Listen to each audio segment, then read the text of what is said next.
Here to help us take a deeper dive into the game, we now welcome in Chip Brown, who covers Texas for 24/7 Sports, and Josh Callaway, also at 24/7 covering Oklahoma. Josh, I start with you, and maybe the biggest question for Saturday. What's the latest injury status on John Mateer in that hand? Is he going to play?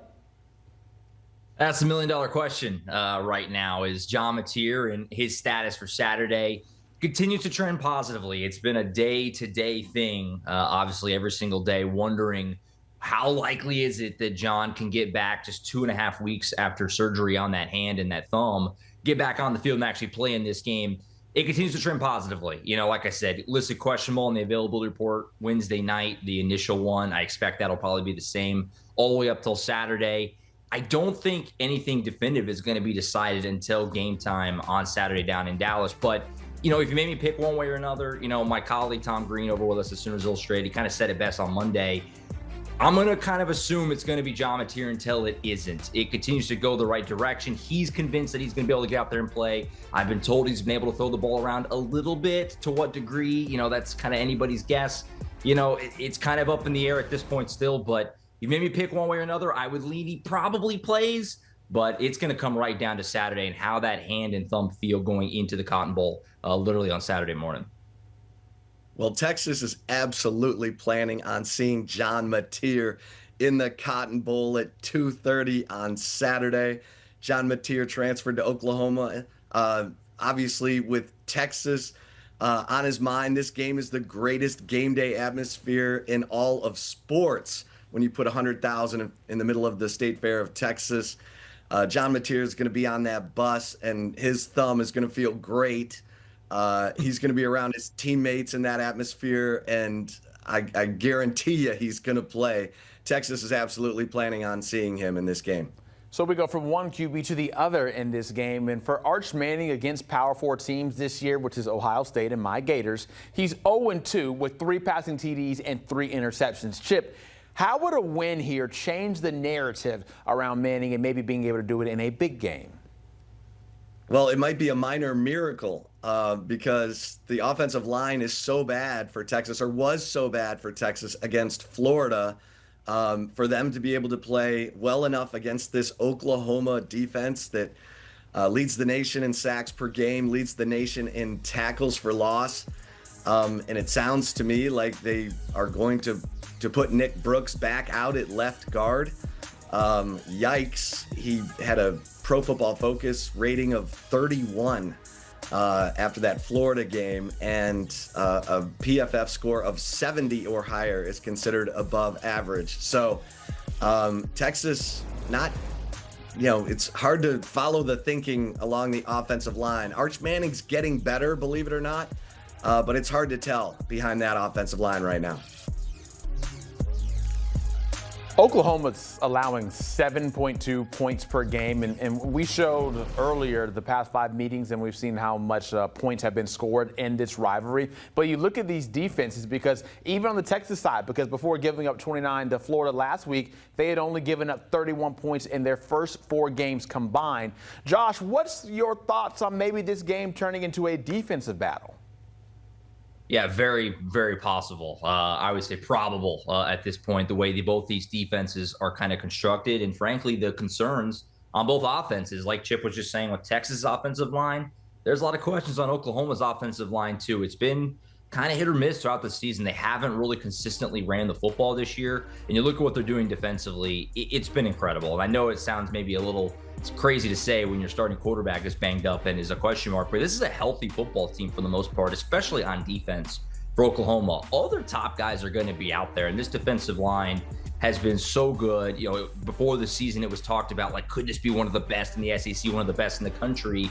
I think everyone was hopeful for that around here, but it's lived up to it. It's completely taking over games, especially on that interior. The defensive tackle room is playing at an extremely high level right now. So it's a very real chance it's a low-scoring game on Saturday, especially, certainly, obviously, if John Mateer is on the shelf. But that's really why Oklahoma feels confident, even if it is going to be Michael Hawkins in there, because the way the defense is playing right now, you feel like you're going to have a shot to win every game, really, no matter who is at quarterback. And it was, you know, Eli Bowen, who's a cornerback for Oklahoma. He kind of made the joke on Monday. This game used to be called the Red River Shootout don't expect one on Saturday. Like they're taking the shootout out of the game and making it more about defense. And that certainly feels like a very real possibility on Saturday. This is kind of a defensive struggle. First team to 20 points wins it if anyone can get there sort of a game, on Saturday.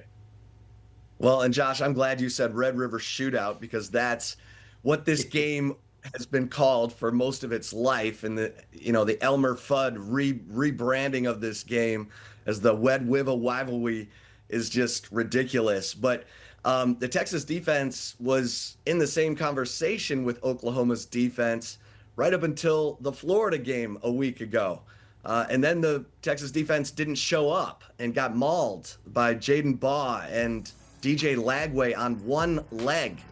I mean, they didn't get to DJ Lagway. DJ Lagway was hopping around on one leg with a minute left in the first quarter, and Texas never touched him the rest of the game as he torched them and went 13 of 15 passing in his next 15 pass attempts. So this Texas defense has got to wake up. I mean, we thought that they were legit.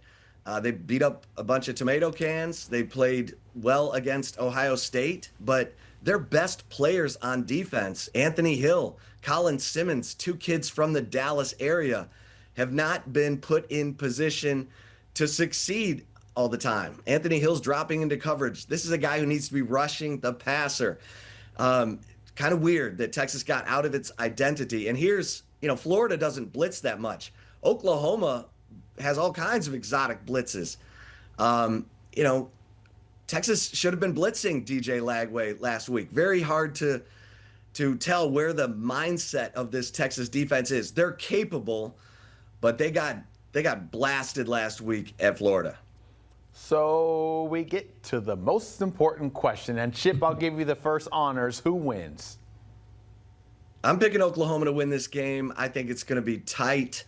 The first score that popped into my head was like 13-9. I'll give both offenses a little bit more credit than that, or maybe it's a defensive touchdown.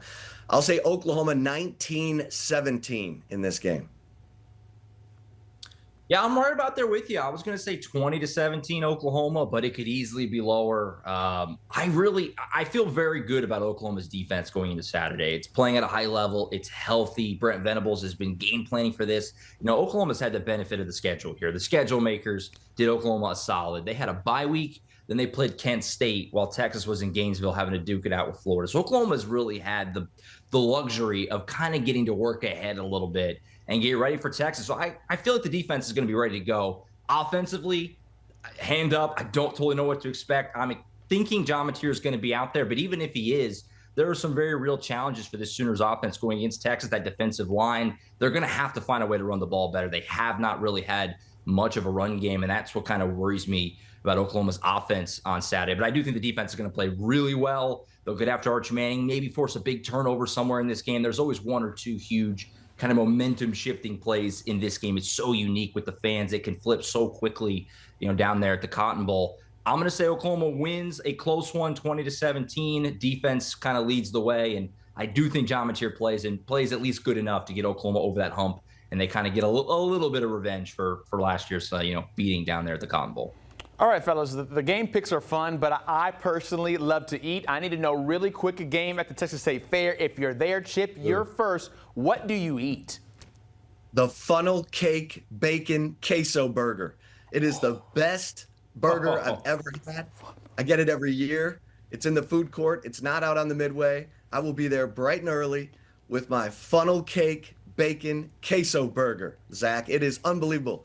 You got to come down and have it. Please send that. Josh, can you top that? I don't think you can. No way. First off, if you've never been, you have to at least start with a Fletcher's corny dog. That's obvious. You have to start there. If you've never been, that's your first thing. I like to get us to Fletcher's and a lemonade to kind of kick the day off. And then after the game, that's when I go the sweet route. Deep fried cheesecake is a big popular for me. Deep fried Twinkies is a big popular for me. Those are my two favorite. You can't really go wrong deep fried anything, though. Anything with some powdered sugar on it, you're good. Man, can y'all hit up my bosses? I would love to make it out there for that funnel cake bacon queso burger. Chip Brown, man, you are speaking my language, and I'm thankful for that. Chip Brown, Josh Callaway, appreciate it as always. Man, I am now very, very hungry.